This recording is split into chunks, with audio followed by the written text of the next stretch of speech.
Bonjour à tous, je suis ravie de vous retrouver aujourd'hui pour ce live que je vous ai promis tout à l'heure. J'ai 6 petites minutes de retard, je suis désolée, c'est que je le préparais. Comme d'habitude, je me laisse prendre par les préparatifs et je suis en retard, mais c'est pas grave, je suis là quand même.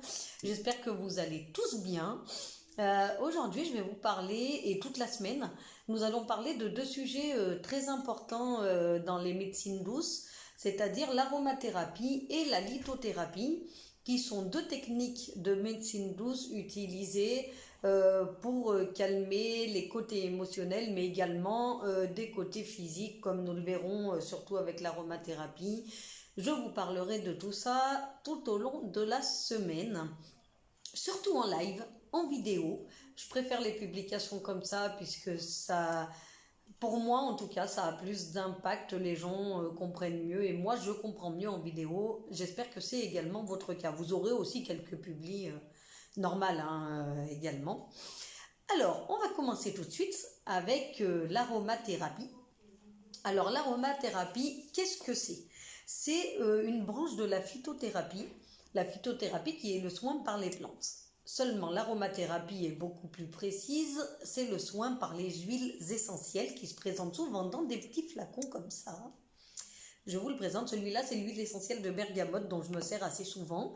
Effectivement, en diffusion, il diminue le stress et il aide à l'endormissement, donc du coup pour moi c'est parfait. Donc du coup l'huile essentielle c'est quelque chose que nous extrayons des plantes. Alors il faut savoir quand même qu'il y a plus d'1 million d'espèces de végétaux et que parmi ce million d'espèces de végétaux, il n'y en a que 10% d'aromatiques. Alors comment on les obtient ces huiles essentielles? C'est tout simple. Je vais vous montrer un petit dessin que je vous ai fait. Alors c'est pas top, c'est un dessin. Voilà, ça s'appelle un alambic. Un alambic est composé de 2 cuves séparées par un serpentin en métal. Alors on pose les végétaux dans la première cuve qui se situe là, voyez.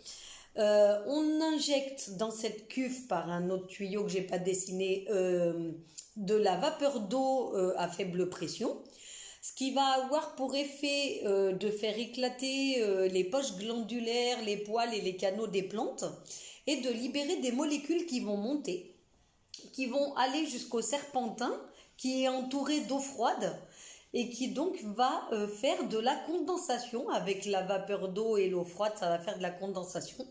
Et dans cette deuxième cuve, nous allons, grâce à cette condensation, avoir une séparation de l'eau et des huiles essentielles.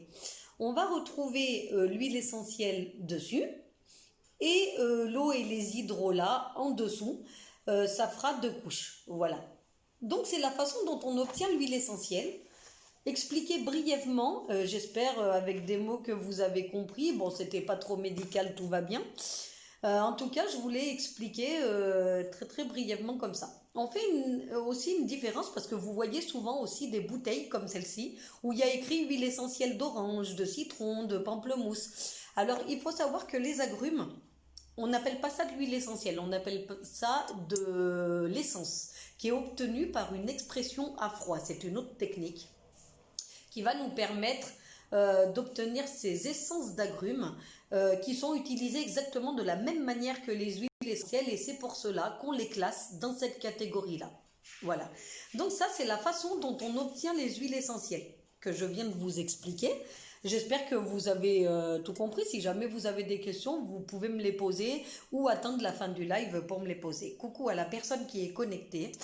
Je suis ravie que tu sois là. Ensuite, on a plusieurs façons d'administrer ces huiles essentielles. Alors, on va les administrer soit par voie cutanée, alors par voie de massage, donc diluée dans une huile végétale, ou par voie de friction, également diluée dans une huile végétale, ou sur un point précis, si vous en avez besoin, comme les tempes par exemple, ou le cou.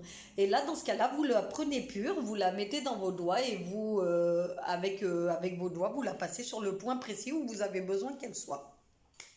Ça, c'est la façon dont on utilise les huiles essentielles. Bien sûr, tout au long de la semaine, ça va être beaucoup plus précis. Là, je vous fais un live, on va dire, assez rapide sur les 2 méthodes. Et pourquoi sur les 2 méthodes, je vous l'expliquerai à la fin du live.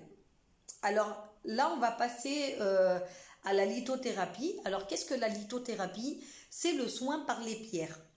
Alors les pierres, on le sait, on les utilise souvent pour le côté émotionnel, le côté, je vous dirai ça à la fin du live, mais le côté vraiment plus émotionnel. Donc, la lithothérapie, le soin par les pierres, je vais déjà vous expliquer ce qu'est une pierre. Je vais vous donner une définition un peu scientifique, en espérant d'y avoir mis des mots assez simples. Donc, la pierre, c'est un corps naturel, généralement solide, qui est caractérisé par une composante chimique et aussi atomique, qui est régulièrement ordonnée, voilà, et qui est régulièrement ordonnée dans l'ensemble de la pierre. En gros, c'est la définition. Quelle est l'origine de ces pierres? C'est une origine terrestre surtout, on dit magmatique, c'est-à-dire qu'elle est obtenue par refroidissement de la terre. Alors il y a deux sortes de pierres, il y a les pierres qui ont eu un refroidissement lent et normal, et ces pierres-là seront des pierres cristallines, et il y a les pierres qui ont un refroidissement beaucoup plus rapide et qui seront amorphes. Je vais vous expliquer la différence. Alors, l'origine terrestre des pierres, c'est pour ça qu'on les appelle des roches, sont obtenues par le refroidissement terrestre. Elles représentent 75% de la surface de la Terre et ces 75% sont cristallines. On y trouve dans cette catégorie-là, par exemple, le jaspe. Je vais vous en montrer un, il est trop joli, c'est un jaspe rouge. Voilà. Et ensuite, on a du coup toute la catégorie magmatique. Quand le refroidissement est bon, elles seront cristallines. Ça veut dire qu'elles auront une structure homogène et ordonnée. Et les atomes seront bien dans leur ensemble ordonnés. Et dans cette catégorie-là, on va trouver l'améthyste, qui a une couleur violette comme celle-ci. Vous voyez ? Que j'ai fait tomber, c'est pas grave, je la ramasserai après, je suis encore un peu maladroite comme d'habitude. Bonjour Mylène, j'espère que vous allez bien. Alors du coup, on a après, j'en étais donc aux cristallines, et là on va avoir les pierres amorphes. Les pierres amorphes, c'est quand le refroidissement a été trop court, et dans cette catégorie-là, les atomes sont beaucoup moins bien ordonnés.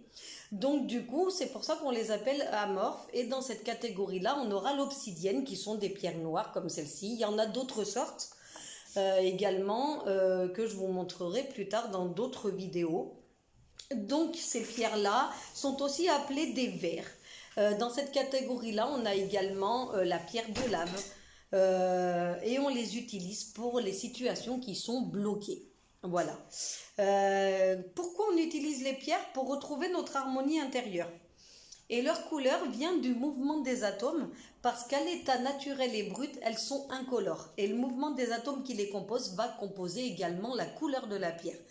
Justement, j'allais en venir là, il y a des milliers de sortes de pierres et de couleurs différentes, de formes différentes. Et c'est pour ça qu'en lithothérapie, on les étudie quasiment par groupe, parce que il y en a trop pour les faire une par une comme ça. Ce sont des groupes de pierres et souvent on s'en sert pour retrouver notre harmonie. Et pourquoi je vous ai parlé de ces deux méthodes en même temps dans le même live? Tout simplement parce qu'on peut mélanger les deux sortes de thérapie pour n'en faire qu'une et avoir beaucoup plus d'effet sur certains symptômes.